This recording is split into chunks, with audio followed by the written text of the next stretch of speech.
بسم اللہ الرحمن الرحیم۔ معزز ناظرین، السلام علیکم ورحمۃ اللہ وبرکاتہ۔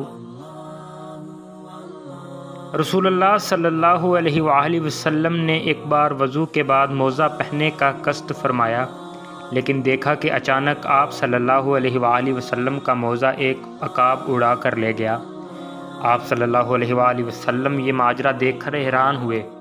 تھوڑے ہی وقفے کے بعد آپ نے دیکھا کہ عقاب نے موزہ کا منہ زمین کی طرف کیا، جس سے ایک سیاہ سانپ گرا۔ اس عمل کے بعد عقاب نے موزہ رسول خدا کی خدمت میں پیش کر کے عرض کیا، یا رسول اللہ، میں نے اسی ضرورت سے گستاخی کی تھی کہ اس کے اندر سانپ گھسا ہوا تھا۔ مجھے حق تعالیٰ نے آپ صلی اللہ علیہ وآلہ وسلم کی حفاظت پر مأمور فرمایا، ورنہ میری کیا مجال تھی کہ آپ صلی اللہ علیہ وآلہ وسلم کے حضور ایسی بے ادبی کرتا۔ رسول اللہ صلی اللہ علیہ وآلہ وسلم نے اللہ عز و جل کا شکر ادا کیا اور فرمایا، ہم نے جس حادثہ کو باعث صدمہ سمجھا وہ دراصل وفا اور باعث رحمت تھا۔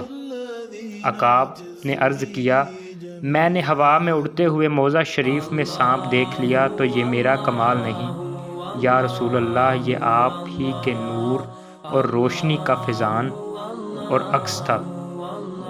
آپ صلی اللہ علیہ وآلہ وسلم تو سراج منیر ہیں، اگر کسی کے دل کے اندھے کو نظر نہیں آتا تو یہ اس کا اپنا قصور ہے، کیونکہ تاریکی کا عکس تاریک ہی ہوتا ہے۔